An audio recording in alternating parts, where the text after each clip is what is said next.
Mr. Michael. Yes, this morning, Danjuma said no more excuse for insecurity in Nigeria. The service chief must stop insecurity in Nigeria presently. What's your take on that? Good morning, viewers. This is Talk TV Africa. You can remember some of the commentary we have run on this platform, Talk TV Africa. Some few weeks or thereabout, a few months ago, where the issue of conquest came very clearly. They should come out. The Middle Belt should come out. The Abuja should come out.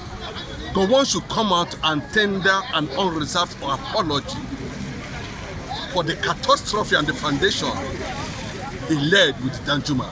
Danjuma, they should not stop pretending. Danjuma himself were somewhere in US where he went and led a proper complaint to the United States of America, or of course authorities abroad, where he alleged that the Fulanese has killed almost the entire Middle Belt, and that nobody is saying anything. He led such complaint. He went as far as all of a sudden he went underground. Now he came out again because the men have seen the signal that if they don't stand up now, Nigeria is gone. Nigeria is currently on a 1 minute stand, 1 minute silence. That if the guy is not taking, he's going that direction. These guys are not serious. What kind of statement is that? What do you mean by service chiefs? Okay, are you trying to tell us that you are just being conscious of what you know? You participated and you laid the foundation for it, and you are coming out to tell us that the service chiefs should come out and stop insecurity. Which insecurity that we're going to stop? Do you know how much money that has been invested in insecurity? Do you know how many people that are further carrying out massive sabotage that the government is aware, that they themselves are aware? What have they done about it? They are just coming there, pretending because they feel that it's not going to get to them. It's going to get to them, either by omission or commission. There's no way of excuse. He's just ranting. Yes, Danjuma, you are just ranting. These are the foundations you and Gowon led in Nigeria. There's no two ways about it. That's the consequences of it. So what it means is that stop thinking about that direction. Be real to yourself. I think be real, be cautious, be reasonable. Nobody's going to terminate you for saying the truth. You know what is already on ground, and what is already on ground is spreading in the entire northern part of the country, including the Middle Belt, have become the victims of yesterday's decision led by Gowon and Danjuma. That's the truth. The service chiefs you are talking about, do you know how many service chiefs? We are talking about 3 decades of consistent insurgency in Nigeria. And the people are boldly coming out every day to tell you they are the one responsible. Tojibelo, what they call it, the bandit himself that will be moving up and down, showcasing himself everywhere, will have up to 1.6 million military who are, according to him, battle ready. 1.6 million. Who is funding these people? So this is just a waste of time, coming out to tell Nigerians which service chiefs. How many service chiefs have come and gone, at the end of the day nothing happened? We expected these men who brought calamity to stand up, get their men and mobilize against these people and start telling us these service chiefs. What do you mean of service chiefs? You want to tell me that the Obasanjo, the IPOB, Abu Salami, Gusua, and their likes?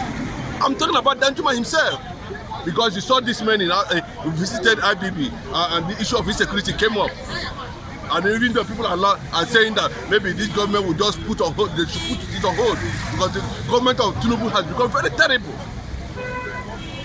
Very, very terrible. The other day we saw that he's going to send the Yemi Gaduso, the CBN governor, out. All of a sudden, a lot of funny things. A lot of Nigerians cannot even trust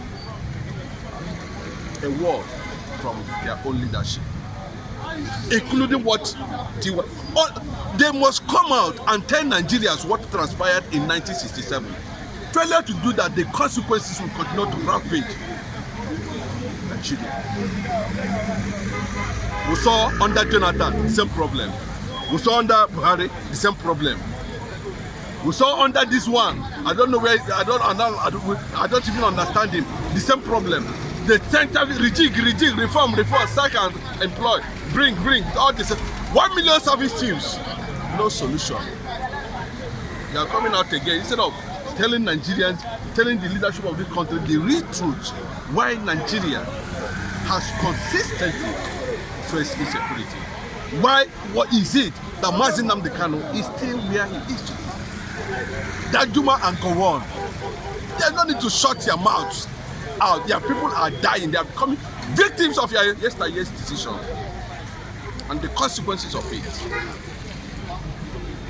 Pleading service chief. It's a disgrace. That's the truth. So that's the fact, you know. But we still want to look at it. Of course, there has been some kind of game all around it. We are seeing how will I put it? You know, the INEC man. Yes, of course, the Edo election is already a few days from now, and there's massive mobilization, and there are signals that are both buying, and there are signals of touting, and there are signals of rigging, and there are signals of, you know, anti-democratic, you know, principles that is, you know, threatening the democratic process in Edo State currently now. We are having the three major political parties, of course, a Labour Party, PDP. I don't want to mention the other party because that party has become a threat to Nigerians. But let me, just for the sake of those who are listening, that party is called APC. That's the name of the party. You understand? Yes, they are going to slot it out any moment from now, just a few days from now, and then they are going to the polls. The Edo people are going to decide who is going to become, you know, the next governor and the next political party that will, you know, lead that state, you know, eventually, you know. But there has been a series of reservations coming from the present administration under Godwin Obaseki, you know, on the issue of signing peace accord, you know, and the issue of some of the PDP members that have been arrested and they were supposed to be released yesterday. I don't know whether they have been released.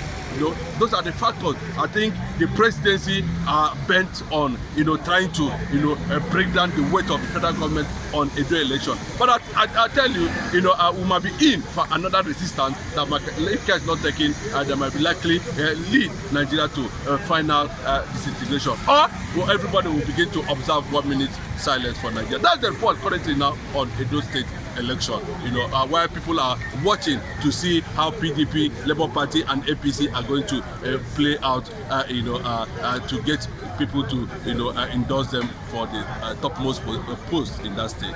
God bless you and thank you. Keep watching Talk TV Africa.